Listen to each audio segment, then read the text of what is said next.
Good evening students வந்து பார்த்தீங்கன்னா எல்லாருக்கும் ஒரு பெரிய ஸ்பெஷலான ஒரு குட் ஈவினிங் ஓகேங்களா. ஸோ வந்து பார்த்தீங்கன்னா அண்ணா யூனிவர்சிட்டியில் படிக்கிற ஸ்டூடெண்ட்ஸு குறிப்பாக வந்து பார்த்தீங்கன்னா நவம்பர் டிசம்பர் 2024 செமஸ்டர் எக்ஸாம்ஸை எழுதிட்டு இருக்காங்க பார்த்தீங்களா. ஸோ அந்த ஸ்டூடெண்ட்ஸ்க்கு ஒரு இம்பார்ட்டண்ட்டான அப்டேட்டு. அதாவது வந்து பார்த்தீங்கன்னா நம்ம ரெகுலராக வந்து பார்த்தீங்கன்னா அன்றைக்கான எக்ஸாம்ஸ் எப்படி இருந்தது நம்ம ஸ்டூடெண்ட்ஸ் கிட்ட சொல்லுவோம். ஸோ அதனால் வந்து பார்த்தீங்கன்னா ஸ்டூடெண்ட்ஸ் வந்து பார்த்தீங்கன்னா ஒரு மோட்டிவேட் இருக்கும். ஸோ எக்ஸாம்ஸ் எந்த மாதிரி போச்சு, இனி எப்படி ஃபேஸ் பண்ணலான்றது உங்களுக்கு ஒரு ஐடியா கிடைக்கும் ஓகேங்களா. ஸோ வீடியோக்குள்ளே போகலாம். ஃபர்ஸ்ட் வந்து பார்த்தீங்கன்னா இன்றைக்கி ஃபார்னூன் அண்ட் ஆஃப்டர்நூன் செஷனில் எல்லா டிபார்ட்மெண்ட்ஸ்லையும் வந்து பார்த்தீங்கன்னா எக்ஸாம்ஸ்லாம் நடந்துச்சுப்பா. இது வந்து ஆர்ட் செமஸ்டர் ஓகேங்களா. ஸோ எல்லோரும் தெரிஞ்சது தான். ஸோ வந்து பார்த்தீங்கன்னா மேக்ஸிமம் ஆஃப் ஸ்டூடெண்ட்ஸ் வந்து பார்த்தீங்கன்னா மாட்ரேட்டாலேருந்து டஃப் வரைக்கும் இருந்துச்சுன்னு சொன்னாங்க. ஸோ ஓகேங்களா. ஸோ இது வந்து ஸ்டூடெண்ட்ஸை பொறுத்து வேரி ஆகும்ப்பா. ஸோ நம்ம வந்து பார்த்தீங்கன்னா ஆவரேஜாக வந்து பார்த்தீங்கன்னா என்னென்னு எடுத்துக்கலாம் எக்ஸாம்ஸை மாட்ரேட்டாக இருந்துச்சுன்னு எடுத்துக்கலாம் ஓகேங்களா. ஸோ ஸ்டூடெண்ட்ஸ் யாரும் ஈஸியாக இருக்குன்னு யாரும் சொல்லலை ஓகேங்களா. ஸோ வந்து பார்த்தீங்கன்னா யூனிவர்சிட்டி சைடில் வந்து பார்த்தீங்கன்னா 60% ஒரு ஈஸியாகவும் 40% டஃப்பாகவும் ஸோ சேர்ந்து தான் வந்து கொஷின்ஸ் கேட்குறாங்க. ஓவராலாக வந்து பார்த்தீங்கன்னா ஆவரேஜாக வந்து பார்த்தீங்கன்னா மாட்ரேட்டாக கொஷின்ஸ் இருந்ததாக சொல்லியிருந்தாங்க.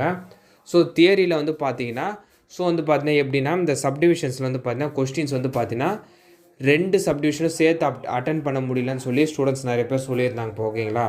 ஸோ ஸ்டூடெண்ட்ஸ் நீங்கள் வந்து பார்த்தீங்கன்னா எல்லா யூனிட்டுமே இம்பார்ட்டன்ட் டாபிக்ஸ் கவர் பண்ணால் தான் உங்களுக்கு கம்பைன் பண்ணி கேட்கும் போது வந்து பார்த்தீங்கன்னா உங்களால் வந்து அந்த கொஷின்ஸ் எழுத முடியும். இப்போ உதாரணத்துக்கு இப்போ ஒரு யூனிட் எடுத்துக்கிறீங்க. இப்போது ஏதோ ஒரு தியரி சப்ஜெக்டில் ஒரு 3rd யூனிட்னு வச்சிங்களேன். ஸோ அதில் வந்து பார்த்தீங்கன்னா இப்போ நீங்கள் ஒரு சில டாபிக்ஸ் கவர் பண்ணிட்டு ஒரு சில டாபிக்ஸ் கவர் பண்ணலன்னா உங்களுக்கு 13 மார்க் கொஷின் பிக் ஆன்சர் கேட்கும்போது ஒரு சப்டிவிஷன் எழுத முடியாத சூழ்நிலை வரும் ஓகேங்களா. ஸோ மேக்ஸிமம் இம்பார்ட்டன்ட் டாபிக்ஸ் எல்லாமே கவர் பண்ணிடுங்க. அப்படி கவர் பண்ணிங்கன்னா உங்களுக்கு ஒரு 13 மார்க் வந்து பார்த்தீங்கன்னா பேரா கேட்டால் ஈஸியாக எழுத முடியும் ஓகேங்களா.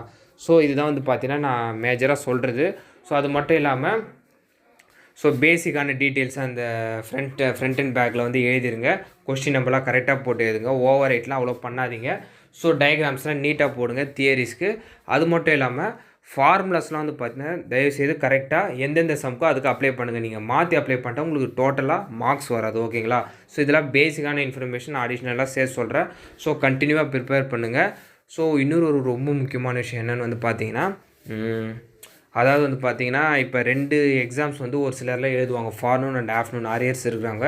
தயவுசெய்து இப்போ அரியர்ஸ்லாம் வந்து பார்த்தீங்கன்னா மேக்ஸிமம் ஆஃப்டர்நூன் வரதுக்கு சான்சஸ் இருக்குது. தயவுசெய்து வந்து பார்த்தீங்கன்னா பேரலாக ப்ரிப்பேர் பண்ணிவிட்டு போங்க ஓகேங்களா. ஸோ எக்ஸாம் முடிஞ்ச அந்த 1 hour பிரேக்கப்போ தயவுசெய்து எடுத்து ப்ரிப்பேர் பண்ணாதீங்க. அந்த மாதிரி பண்ணிங்கன்னா கண்டிப்பாக கிளியர் பண்ணால் கஷ்டமாக இருக்கும் ஓகேங்களா. ஸோ பேரலாக ப்ரிப்பேர் பண்ணிட்டு போங்க. ஸ்கெடியூல் போட்டு படிங்க ஓகேங்களா. ஸோ இதில் தான் நான் மேஜராக சொல்லிக்குது. இந்த அப்டேட்டை மறக்காமல் உங்கள் ஃப்ரெண்ட்ஸ் அண்ட் ஸ்டூடெண்ட்ஸ் ஷேர் பண்ணிடுங்க.